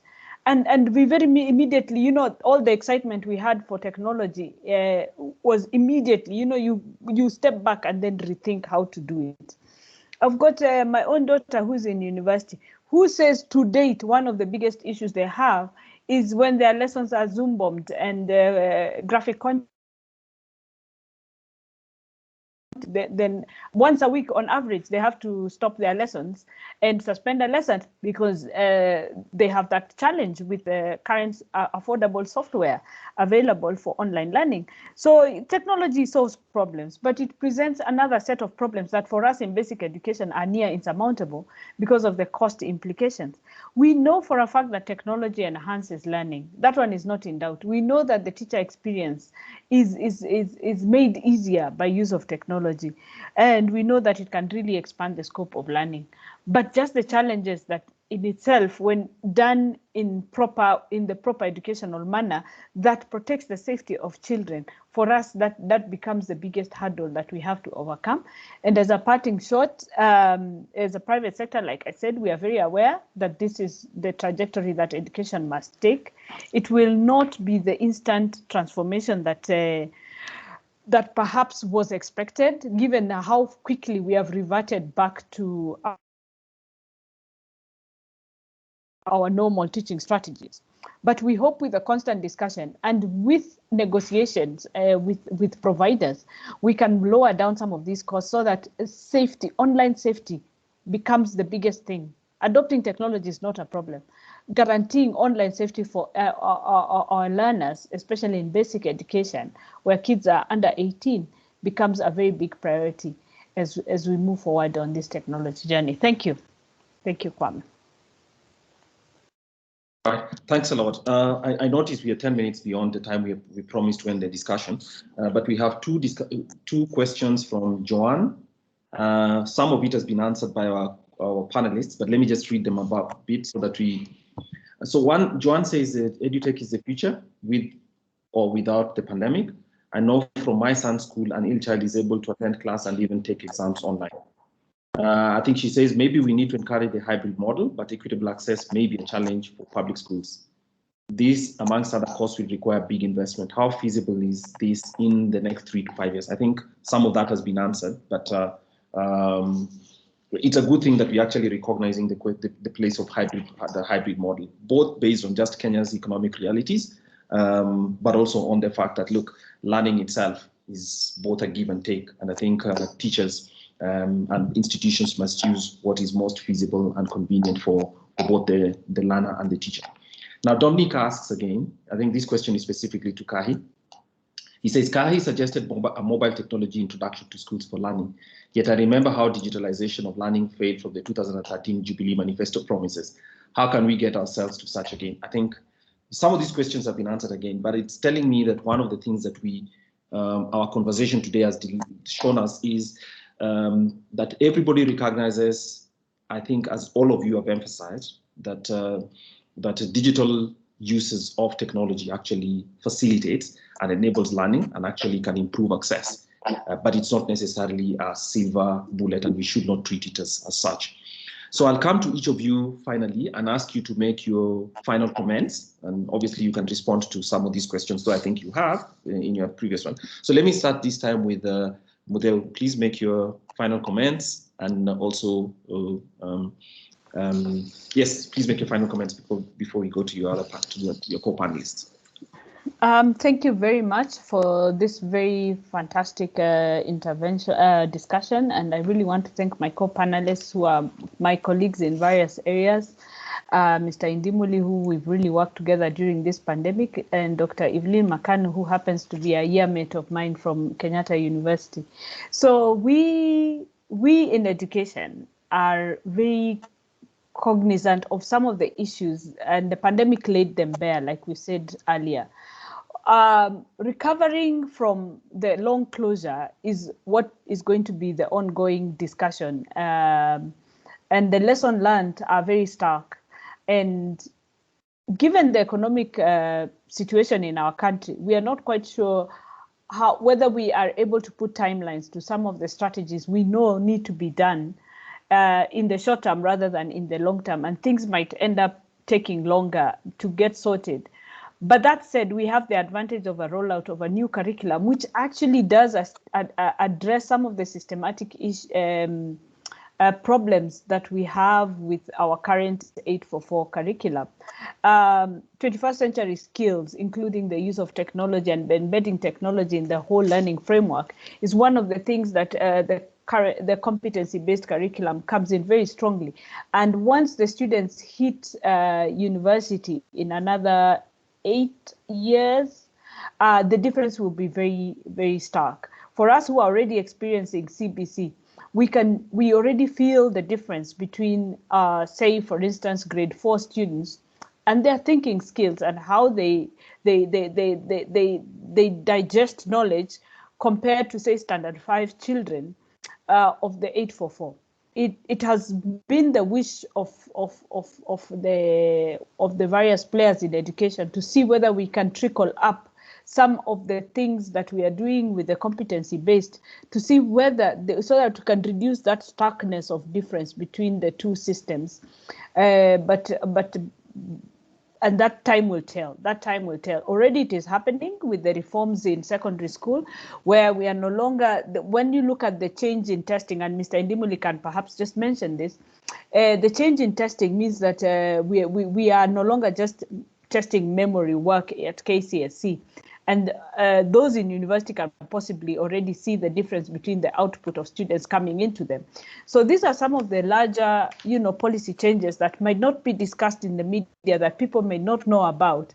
But the competency-based curriculum alone, as a way forward post-pandemic, will sort out a lot of the issues that we are discussing right away, including a slower journey towards embedding the use of technology in all learning areas, not just ICT for the sake of ICT as a subject, which is what the private schools had been doing over the years.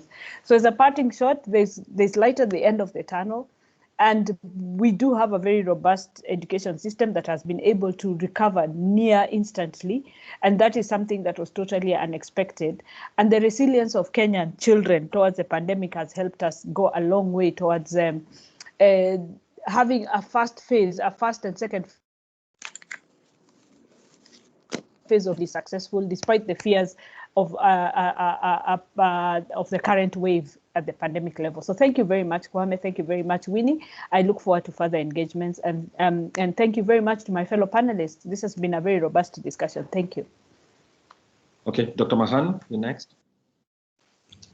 Okay, thank you, my fellow presenters, and then the rest of the people in the discussion. We say thank you once again. So in my view, maybe just my two statements is that there is need for us, I think, as maybe stakeholders, to teach people on change management. There's a lot of shock to people who had invested heavily, especially the private schools, private institutions. So change management in terms of infrastructure, strategies for change management in human resource. Are we going to train the teachers the same way we trained them before? We need to revise that as universities, changing the course outlines altogether. Then the attitude change. There is an attitudinal change in people. It's a real thing. Then the mental well-being of people, despite technology coming in, can we rethink? So change management, strategies of change management to me is a key thing for research, for IAEA, I think if you'll be interested for future opportunity. So strategies of change management in every aspect of education. Then my last sentence, we need to redefine what we mean by value addition, to differentiate between being educated, being schooled, and being learned. Because while we are insisting on exams, we want them to be schooled to have a certificate. But are they learned? Then once we say that this one is so learned, like I can claim I'm so learned, am I really educated? Thank you. All right, thanks. Mr. Indimuli? Yeah, thank you, Mr. Kwame, and thank you, my co-presenters. I would only say that I can't agree more with what my two colleagues have summarized. If we look at the task force report, really has put a lot of emphasis on change in the policies in education. Policy changes are the ones that are going to propel us into the new curriculum and at the same time a much faster recovery from this pandemic. There was a question about failure with the laptop issue with the Jubilee government. I think what we can only do is learn from what led to the failures. Was it at the implementation stage? And if so, what lessons did we learn for us to correct? And I think Kenya Secondary School Heads Association has presented lessons learned from our primary schools as we prepare to go digital, more digital at secondary level. Maybe this will need a long time for me to share. I want to encourage all of us to look at the new curriculum. And there are two things here that I would want to encourage members to have and read parallel. One is the basic education curriculum framework that really tells us what the CBC curriculum entails, what is expected. And then the task force report that actually explains in details the implementation of that framework. I think people have looked at only the task force report and they have not looked at the framework in order for them to move in tandem. Issue of changing in testing in future, it would not just be the way we test today. Like now we are saying we are all preparing for exams. So everything is factored there. We have closed out everything else. Everybody is geared to the start of the exams on Monday. And that is what we are trying to move away from. We are saying this child is learning something all the way from PP1 to grade 12. So at every stage, how do we get what the child has learned, document it, and let it contribute to the final assessment of this child?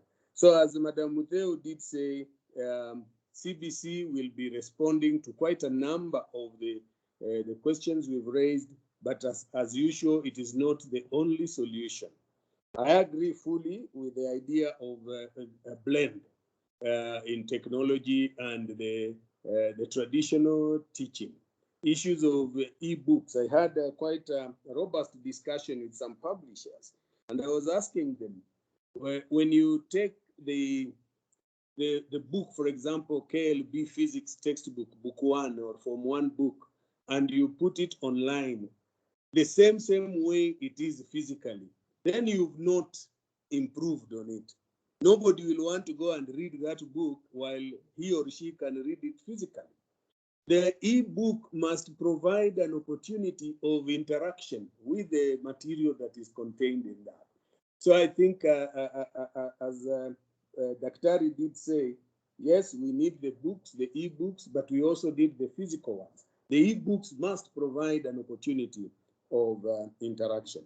Another area which I must say has been discussed at length, but as Kenyans, we still need to embrace it. Either as a nation, we don't want to listen to it, or we don't understand it, is the issue of homeschooling. this came up a lot in our discussion, both at the COVID-19 Response Committee and the task force report.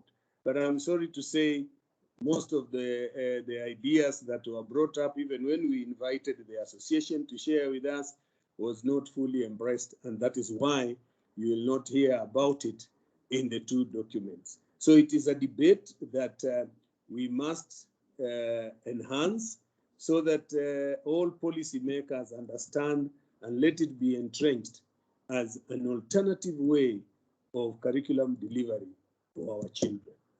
Thank you very much to my co-presenters, participants, and Kwame and Winnie for giving us an opportunity to share this information. Thank you very much. All right.